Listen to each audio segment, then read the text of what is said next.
Yes, Baby Cham. Yes, sir. Is it Baby Cham or Cham? It's always Baby Cham still, you know.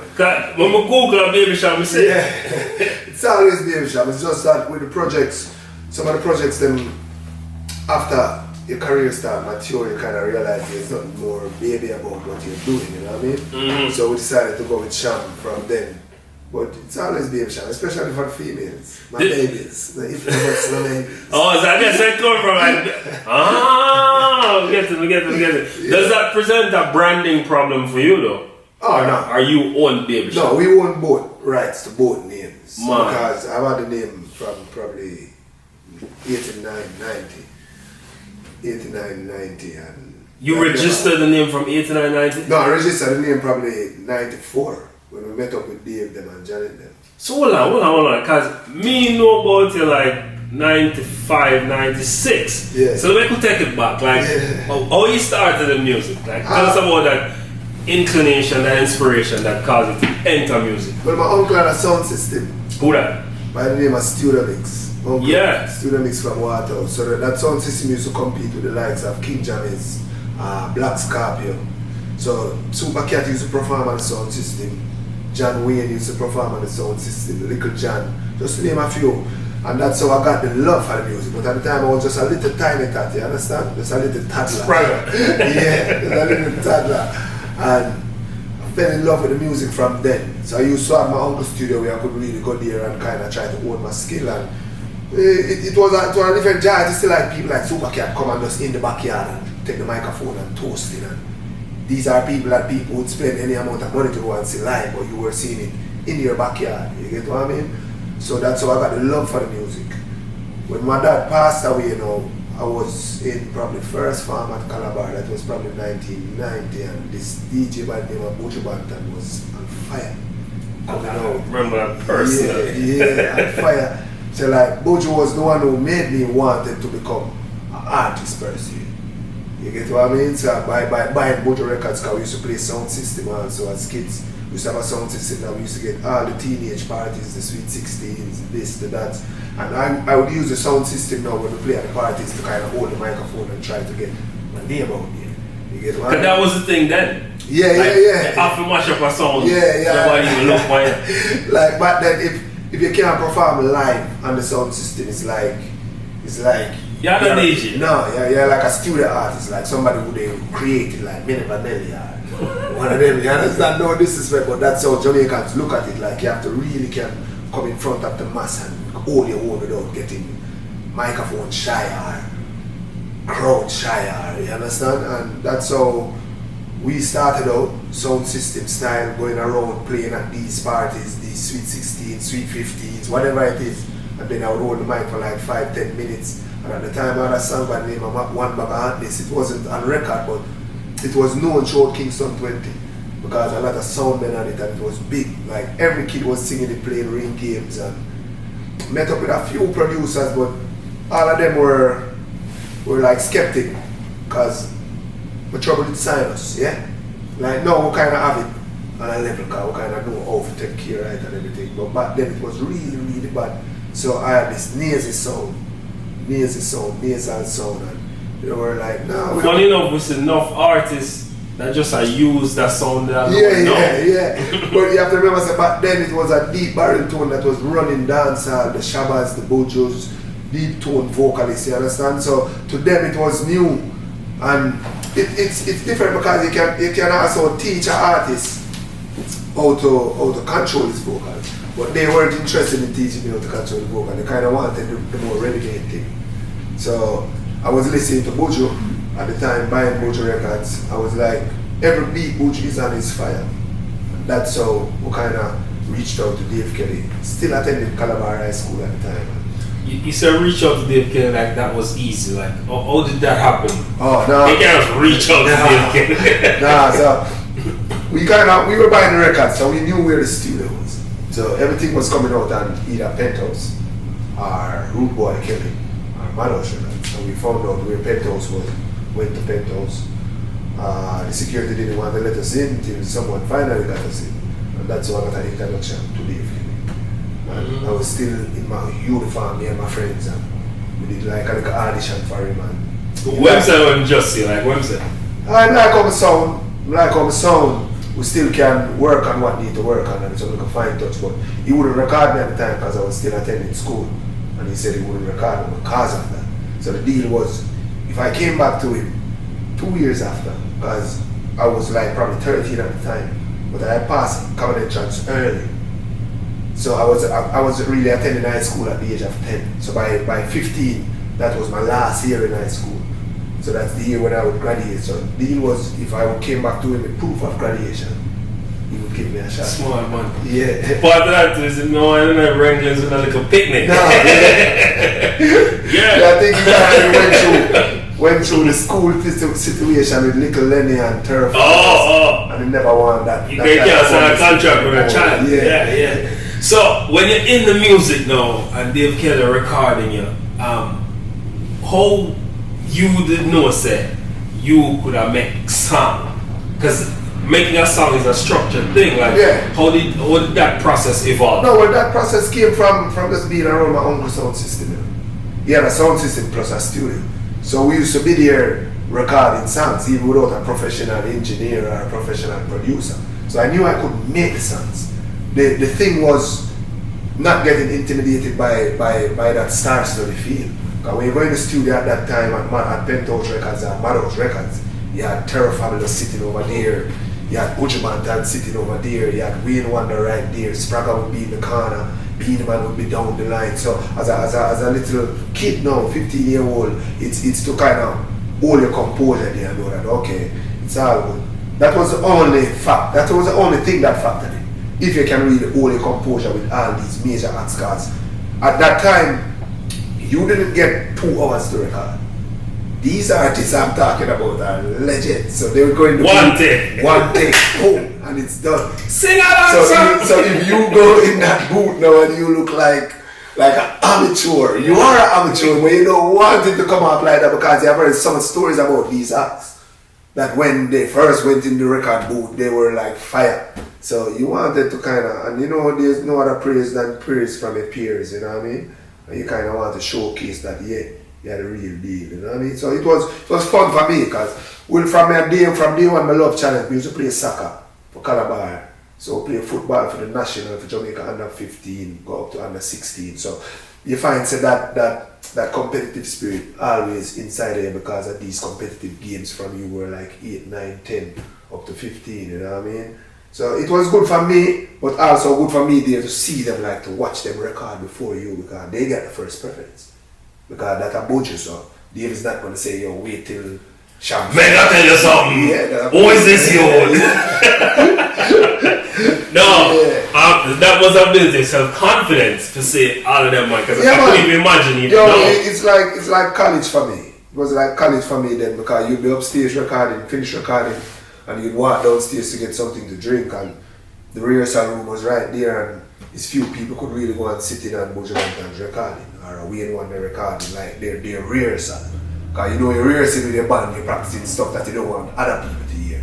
And I could go in there, sit in, watch what he was doing, kind of just soak up everything like a sponge. So when it was my time now to have my own band and have live performances, I would know exactly how to execute it.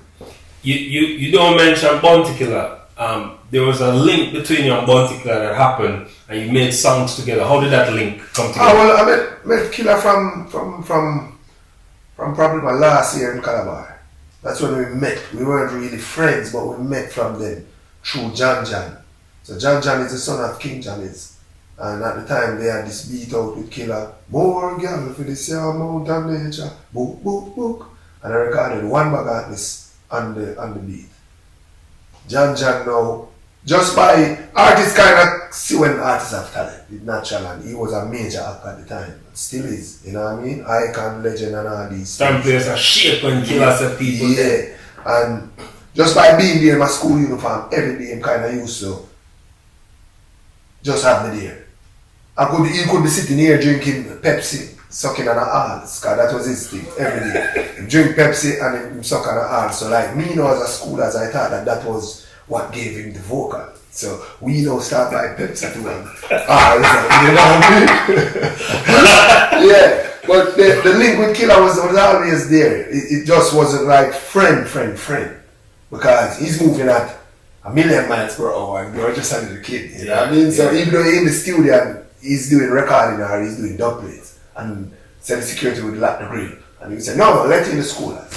Let in Cham and we'd come inside and sit down. And he was very unpredictable even at that time. Like yeah, well, Killer different. Even unpredictable with weed, probably unpredictable with strangers or when the lights turn on or the camera. If you understand, so Rodney, you have Rodney and then you have Killer, you know. So, you understand? Yeah. But it was all good. That's how the link made. Then, one Saturday morning I was to record for Jan and got there and Jan wasn't there and he didn't turn up. But I didn't have any bus fare to get home. And he offered to take me home, but we had to go to a reception before. I went to the reception and that's how I went to the reception. And that's how me and him really start click like cool. Because it was just me and him alone. No one else was with us that day. So we drove from Jammy's studio to I think Lee's. They called it Lee's at the time, this department store in Jamaica that's so close. And that was the first time I've ever seen they might get a big plug right now. Yeah. That was the first time I ever see that. Where an artist or a human being just walk into a store, pick up a fresh suit, I don't wish to name the what's called a brand name, sneakers, shirt, pants, changed in the changing room, paid for it cash, and walk out. And I'm like, whoa! Piece of this. Where we come from, this no how the drugs they are. Yeah, this no happen, you know what I mean? Yeah. And I'm like, yeah, I like that, you know what I mean? And then you made music, you made some powerful songs together. Yeah, all the songs came about. Dave never really had contact with Killer. It was me who had the contact. So we had this beat by the name of Haunted and we had written a song by the name of Worthless Boy. And Dave was like, you know, ooh, this would fit Killer. And I'm like, yo, we're cool with Killer like that, we can link him. I will link him and I say, yo, a long time I really want to record for the man because it's the greatest thing ever to grace production world in dancehall music. And then he came over the same day, boom, one take and knock it out. And ever since then, him and Dave always have a contact and the chemistry between him and Dave when them in the studio, it was natural. It's few artists and producers have that chemistry. When Killer and Dave in the studio, everything, especially when three of us. Because Dave don't really talk much. So when we write, it would be me, would be the one who would be in the studio kind of delivering the melody and telling him, okay, boy, come a road and a road and a rat, and then he would catch on because Rodney is very quick and very like one of the most, that's probably the most talented in terms of delivery dancer I've ever seen. Yeah. In terms of delivery. Even now? Yeah, in terms of delivery. Probably now. Viewers I didn't say this. Probably now in need the producer to get the you understand? Like you hear Snoop record and it don't sound like when him record for Dr. Dre. That's true. That's true. Killer definitely legendary in terms of sound. Yeah. And him have some songs where still. But in terms of delivery, no artist can't take that from him. No matter how popular you are now, you can't deliver like this dude in the studio. Not even Gaza man them can't them of it enough. Come on man. Delivery? Probably writing, but not delivery. Killer DJ technique? Come on, bro. Yo, gonna make some songs, right? You guys made some songs and persons used to blame, remember this. Yeah. This is like 99 when your album dropped, or even before the album. Persons were saying, me and them no grounds man, Babylon boy, anytime. Yeah. Those songs were causing havoc in Jamaica. You remember this? Yeah, the news was talking about it, you know. Because you guys had the culture on lock. Yeah. It's like Gaza time now. Yeah. At that time it was Bounty being the Baby Cham. Yeah. You know? Do you take responsibility for that in that time in terms of the impact your music had and even the crime that happened at the time? I wouldn't say the crime. Because when you look at it, when the movie Killer came out and we saw this dude at a black 19 and just made one squeeze and 50 came out, That influenced a lot of things. A lot of road boys in Jamaica wanted that. Did they blame it on the movie Killer? Did they blame it on Rambo or Commander? All of these things have influences. They find out that artists is like a mirror of society. Whatever society reflects, we tend to reflect it back with music, lyrics, and words. You understand? So if society is not reflecting that, what we are making in the studio, you wouldn't be hearing that. There wouldn't be the reason why it connected those gangster songs or rude boy songs connect is because that's going on. You understand what I'm saying? So if you really think about it, it's a musician, if you take away the art from a musician, he's no longer an artist. So you have to allow a musician to express his prowess, which is what's going on in society. We normally watch the news, or probably our friends are in certain things, or whatever we are seeing. If you listen, if you get a story, am I making up these stories, or these stories are real stories that's going on throughout the world? And not just in Jamaica, because we travel all over the world. And if you go to Brazil, Africa, you have people that come up to you and tell you that that's their exact story. You know what I mean? So you find that, I wouldn't say music influence crime. Politics influence crime. Musicians don't support guns and all these things. Politicians do that. We never tell someone, say, you know what, go and shoot up a poll office for my son to be big. No. So that was just politicians and the government kind of skew it over. Yeah. You know what I mean? Because artists because music, they say that music is the only thing that lives on. You find that music have a wider influence than anything else. So it's naturally going to get the blame more than even the TV. Mm-hmm. You get what I mean? What are the ingredients that go into you making a song? Even now, back then and even now. You know, everything. Everything is like you're traveling and the least of the thing. You'd be here and you are just talking regular conversations. And I'm here getting something different from what you are talking that you wouldn't get from it. So music influenced by everything around you. Every single thing. Sometimes it's the funniest thing or the simplest thing.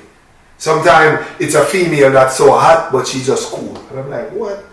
Oh, she just cool so she hot. You know what I mean? And that would come out in a hook, or if you listen to Tables Turning Way and Foxy. Tell them a woman we are the friend. Still clap. Right. Still a slap. Alright. And the dance. How that came about was we did at 97 Summer Jam 2000. And Man and Man was the biggest song throughout North America at the time as a dancehall song. And we came off stage at I think it was Giant Stadium, and this white dude, this kid came up to me. And he was like, yo, that man, shit.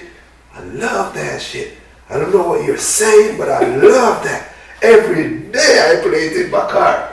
And I'm like, if you don't understand what Man and Man is saying, and you're going so crazy for Man and Man, if you understood what it was saying, you get what I mean? Yeah. And that's how, when Foxy link up now, the idea was to kind of try and make songs that people could get it. So if you notice, like I started kind of studying few tapes, few CDs at the time, listen to all rappers kind of pronounce certain things, but our, we don't call that now. Diction. Yeah, like our, it's natural because our, what's the word? Lingua, rhythm. Our lingua, I wasn't looking for lingua, I was really looking for nuance. No. Just the way Jamaicans pronounce things, just our dialect then. Yeah. You get what I mean? Cadence. It's natural. So even if I say tell them a woman, I didn't say tell them, and I said tell them. Mm-hmm. Mm-hmm. But it come out natural and it's not going to sound like I'm trying to rap. Tell them a woman we are defend. Love to see the shorties in a Benz or a BM. Allah if you're living right. Just words that we wouldn't normally use in just choice of words that we wouldn't normally use within dancehall space then. Yeah. I was trying to those were deliberate efforts to cross. Yeah. And it wasn't even to cross. I just kind of wanted, I wasn't thinking about crossing over. I kind of wanted the fan base to kind of understand me then, because right then and there I realized that it's not just Jamaican or the Caribbean crowd was listening to me. Because Man and Man was huge and he was doing shows where a lot of kids were coming out that weren't from the Caribbean. So breaker, call the undertaker, will be dying. You can hear it. Like if I don't tell it to you, probably you're not seeing it. That he deliberately made these songs so the world could understand. And even that come from just that kid coming up and saying, I didn't understand what man was saying, but I love it. So music on a whole is influenced by so much different pieces and so much different parts and you put it, and that's why it's so good. You come into this little room and put all of that together and you see the billboard shaking and you're like, what?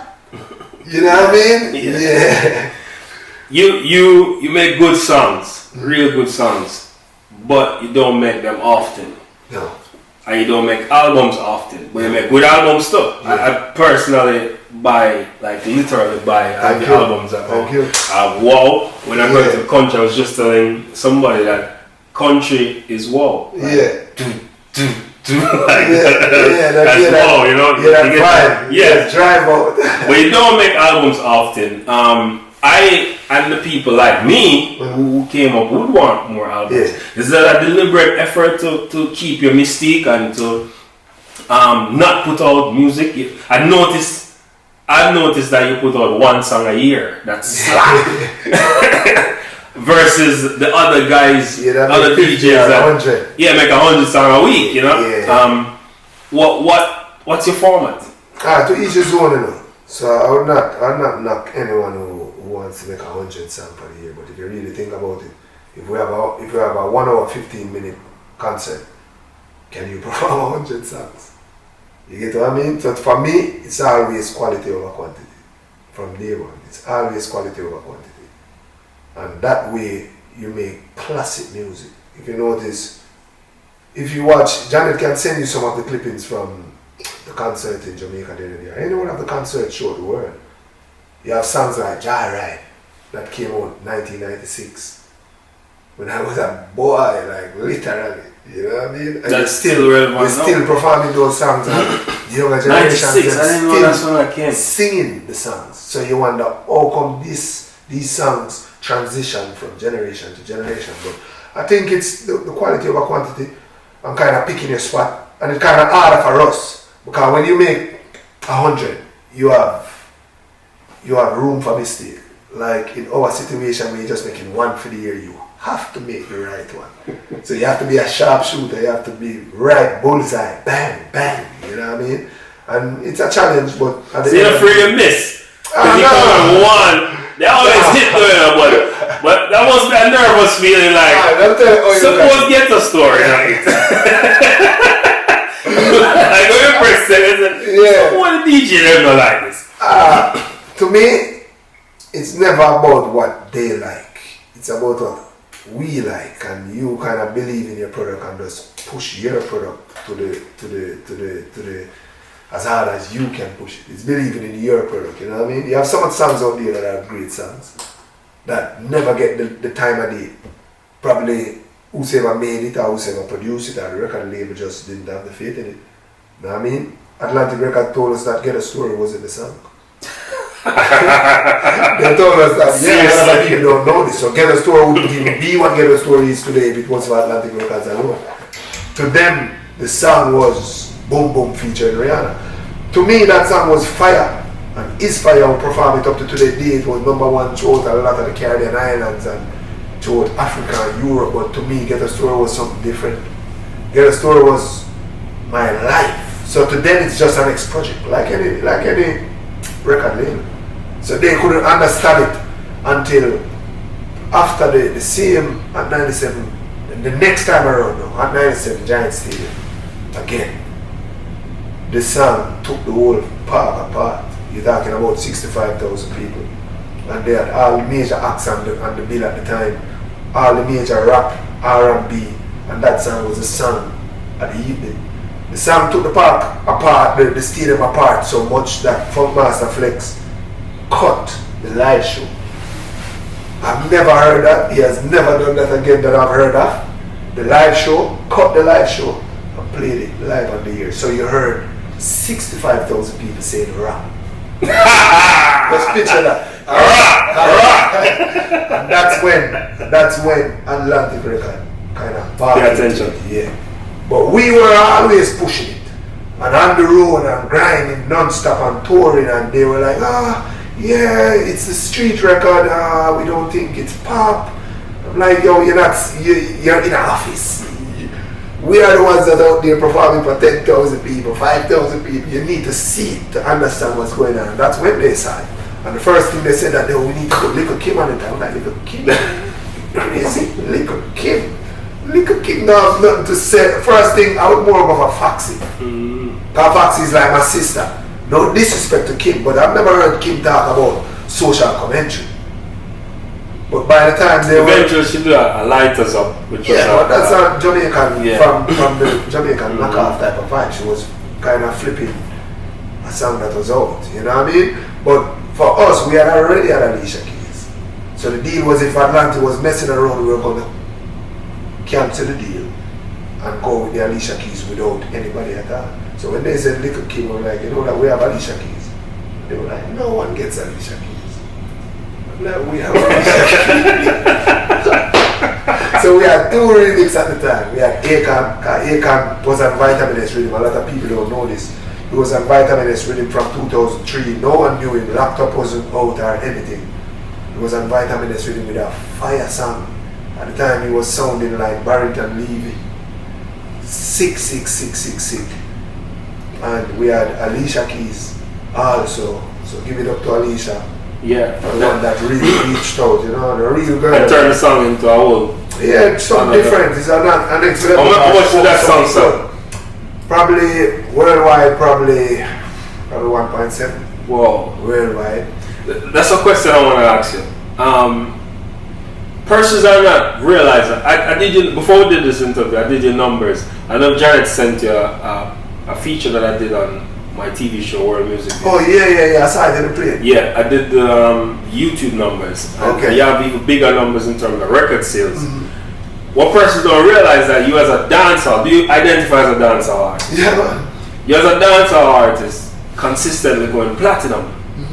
That's more than possibly 99% of none of them. The only person probably have the numbers that we pull is probably Cham. Yeah. It's probably Cham. Yeah. You know what I mean? Hardcore dancehall. No, hardcore. Because you bring hardcore to the like. I remember that's hardcore. The closest thing is Jamrock. Yeah, and that's reggae. Yeah. Really. Alright. So as hardcore dancehall, nobody else. So you've been bringing dancehall to the mainstream with platinum records. Do you feel like them underrate you? Like them they give you props? I think it's more of a personality. So my personality, if I'm here, you'd never see me in the light. I would be in the corner or around the side. You know what I mean? And I think that personality also of the producer, probably both of us are not good for each other in terms of, that's me and Dave Kelly, in terms of personality wise, in terms of musical chemistry, we are perfect. But Dave is the type of individual that he never goes on camera, he never does interviews. Yeah, because I don't know what he looks like. But there's a whole legend about Dave Kelly journey. You know what I mean? So normally, if you have an artist that's more reserved, then the producer would be the one that really goes out there. But both of us are reserved. But at the end of the day, the numbers will speak and they will have to recognize. And if you check my touring history, that means we're doing something right. It's not something you're doing right. Why? You've been here since 1995 and still touring and still relevant. So it is what it is. We know that probably if it was someone else, it would be in the papers everywhere. And, you know what I mean? But it's all good. At the end of the day, numbers are going to show, and the numbers are going to count, and at the end of the day, the fans don't know what time is it. How come you and Dave Kelly remain friends after all these years? And that's unusual in dancehall. It's unusual in any music. Yeah, you find that money gets between a lot of people. You know what I mean? I think me and Dave are more like brothers, like a older brother to me. And we have never ever let money or nothing at all got between us. You know what I mean? We always just remain who we were from day one. And Dave been making big songs way before me. You're talking about action, not about those big songs. Remember Dave responsible for Terry Fabulous career. Nadine Sullivan, Buju Banta, Tony Rebel. Garnet sick. Barry Summer. Beanie Man. Beanie Sprague. Sprague. There's a song that Sprague said he wrote for Beanie. No, Old Dog. Like when the song was written for Sprague. Sprague. It was Sprague that recorded the song. No. So Sprague recorded the song, but to Dave the delivery just wasn't right. The vocal wasn't right. And at the end of the day, it's not about egos or individual, it's about the music and the word that needs to be done. So as a creative juices flow, it's never about you or me. If that fits this artist more, as an artist you're supposed to know that, you know what? It fits him more. You know and that says something about Sprague too. That's a level of you. Carlos are real huge, you know? It naturally must hurt at the time because that kind of hurt somewhere different, that competitive level where you say, damn, I'm going to eat it, I'm going to eat it, you know what I mean? But when you really look back now at history and see what Old Dog did, come on, that was the right choice. And as writer, get mechanical royalties. No, he wasn't the one who wrote that song. It was me and Dave. Oh, was he and Dave? Yeah. Oh. So the song was written, then Sprague came in and it's like, you know what? It wasn't the right vocal. But remember that we and Sprague are friends. Yeah. Brothers. So to me, even I was rooting for Sprague more, but Dave as a producer had a better ear than both of us. And Beanie Man's personality was... Yeah, it was right. It's like Moses delivered wicked. You can't go around that. It's like if you were supposed to say, okay, we wrote Anytime and Can I Get Her? I could have done Anytime. Killer would have done Can I Get Her? Which one would pull off, which one more? Yeah. Can you see Killer saying, give them the dance? What's the dance? No. So it is... Give them the dance! Bust the dance! Yo! It was the right choice, you know what I mean? So when you write these songs, it's like you would say, okay, this one fits me more. It's like Dude. We wrote Dude.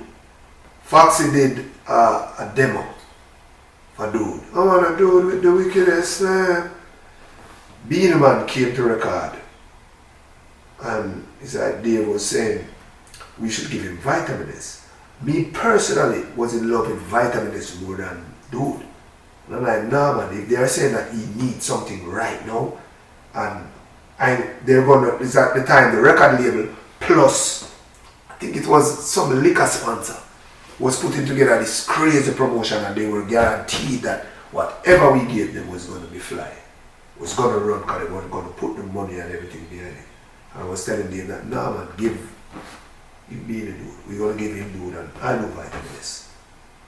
Dave wasn't with it. It's the first time ever I've ever seen Dave like Adam and like, no, this one is really you. This can be bigger. I'm like, brother, listen, if him need it now, me not have a record label yet. You understand? We don't have a deal yet. We have deals on the table. So make him run on that. Make him go. Make him something. Yeah, make him go. Dude, flow. Yeah. But then Vitamin S piggybacked it. And that's when right I after see we signed the him deal. Yeah, so Dude peaked at probably number 7 on the Billboard 100.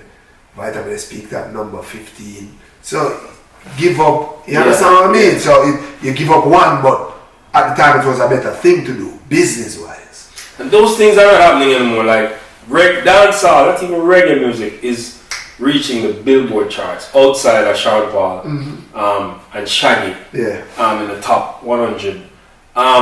What do you think the state of reggae music is now, and what does it need? You know, what's the missing energy that's preventing it from going mainstream? It need record labels. Record labels that's not trying to rape it. I think it need good management. It need quality production. You find that the production level is not where it was. But then I think the last song we had that hit the Billboard was Wine. Wine kind of got away, kind of just break through. We were just watching some reality show and these housewives were just dancing to Wine and gyrating. I'm like, what? This is how Wine is out, you know what I mean? Because we were just touring, we're not paying attention, and then by the time we look around, Wine was probably at number 30, so without any major funding behind it also. But I think it needs a lot of things. It needs good management with the artists then. Good management team. I think dancehall and a whole and reggae lacks good management team, you know what I mean? I think it needs more stable production. I find that sometimes the production fluctuates. and it's not as consistent as the 90s or the early 2000s, but the talents are there just the same. And you have so much talented musicians too. Musicians and producers. But they have to realize, and artists have to realize that it's not about hype here. So if the producer say, hey, you need to go back and record this, or this song is not good enough. My feelings don't get hurt from that. You have artists now that would walk out of the studio and never go back. So sometimes some of these newer producers are scared to tell the younger artists no that this is not good enough. You know what I mean? Because they think that they know everything, you know what I mean? Which when you're in the studio, it's never about you as the artist. That's why you need a producer. So if the producer tells you it's not good enough, you go back on the drawing board and do what you have to do. What do you think about the reggae Grammys? Like the category itself. Do you think there needs to be a dancehall separate from a reggae? And tell me 2 questions I'm asking you. One. The nominees this year, Black Uhuru, Protege, Etana, Ziggy Marley again. One more. Ooh. 4 or 5? So Protege and Etana, Black Uhuru. Ziggy. Yeah. Somebody is there though. Yeah, somebody is there. So what do you think about the category and its contribution to reggae dancehall over the years and not? Me biased, because to me they robbed my Grammy. Which year? Because Whoa? Yeah, no whoa. Get the story. Should I win the Grammy by far? Nobody else was doing the numbers. Nobody else was as popular. And at the time they gave it to Lee Scratch Perry. Yeah. But Grammy is about voting. Yeah. Lobbying. So the thing about it is the Grammy is not about numbers. It's about who has the best PR. At that time I didn't know that. You get what I mean? So if you really think about it, the Morgan Heritage one, I'm glad for Morgan Heritage, but Jackie Earl sold so much more than them. So it's not about the numbers or the popularity of the song. It's about the PR team that you have some PR teams that are known to deliver Grammys. And really lobbying because let's say get to store, right? If you can register down to the artwork man as a him have a product in the Grammy, right? Yeah. And have him have a vote for you. Yeah. A lot of these man, a whole heap of things. It's who you know. Yeah. And you have to have a link on the inside. Yeah. So what do you think about this year's nominees? Who you want to win and do you think it's a fair? Alright. Who even say who you want to win because somebody probably wants to win. No, I haven't tell me who you want to win. I feel offended. No, who even say who me person and want to win? Which? When interview gone and him say he want him brother win. No, that's not true. He can't go against his family. He can't go against his family. That's not true. For me, all of them we here get nominated. We respect them as peers and we see them at concerts and greet each other and we see each other and we talk and we have good relationships. So, any one of them win, congratulations to them. Not on me personally. Do you still want a Grammy? It's only right. So we're going to get the album this year? It's only right. It's only right. Yeah, my album coming this year. I'm going to make sure it's right. And if it gets to that point, well, hopefully we can land it. But Grammy knows they owe me one. They know what time is it. Maybe they're trying to give you they give Bob Marley like a long service award. They're trying to do that.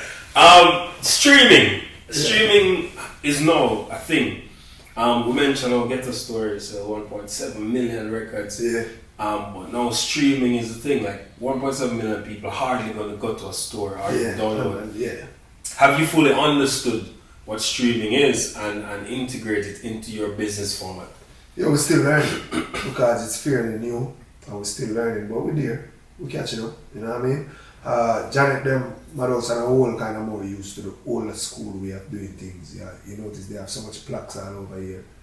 They're used to the older way of doing things, but they're learning and we have new people that we have hired that kind of on top of it. But we're getting there, you know what I mean? We can't tell you that we have everything locked out, supposed to have it locked, because even record labels are still catching up. They still haven't gotten it locked because people still out there that's streaming now without paying. So we're still learning, so we're getting there. Yeah. My last question is the live show circuit for reggae, dancehall, is really where the artists make money from. I see I want a Lawless shirt. Are you going into, setting up some kind of structure where I can go and buy Baby Cham t-shirt before we got Baby Cham concert? Yeah, well, it's already there. It's already there. It's already there. So you're behind. So the whole structure is there. Yeah, you're behind. I love that. Yeah, well, so it's already there. The website is www.chamworld.com. So you find the Lawless, the brand Lawless and a whole is even bigger than what we thought it was. You know what I mean? You find that it's already just on its own, doing its own thing. I don't even promote it no more like that. Before I used to. When I knew that it was taking on a life as its own, Junior Gang went to Coachella to perform. I think him and Nas had a set at the time, and he called me from his tour bus and like, dude, I'm gonna send you this video. This dude was walking, going into Coachella, like a white college kid. Lawless. You know what I mean? And I'm like, yeah, I love that. You know what I mean? So you were a visionary, because no personal kitchen. Travis Scott went #1 off merch. Yeah. Not really album sales. He must tie the album to the t-shirt and them other stuff. Yeah, man. You were ahead of the game. Yeah, and this is the way music goes. Alright. Even we did California. The California tour finished last week. And merch basically, if you really think about it, merch outdid concert fee. Wow. Because remember, concert fee have so much that's coming out of it. You have to pay a band, you have to pay engineers, you have to pay a booking agent, the tour bus. But merch is yours. Merch did way better, bro, than anything else. And merchandise. Tell this to the artist, because I try to tell them. That's a great look to when you hit the stage and you see all the females in them Lawless bra tops and Rude Boy wear them hat and them t-shirt, you know what I mean? So it make the vibe more even intimate, you know what I mean? Where you're on stage and you see all of that, and it's a good look, it's a good vibe. Where's O? She did it, man, but you have to understand that O was she never... She gave us 2 slapping songs. You have to understand that O was never an artist. She was never ever an artist. Wine, we were searching for... We wanted to do a demo to send to a real artist, and I asked her to do the demo at home in the studio. She didn't even come to this studio because she's shy like that.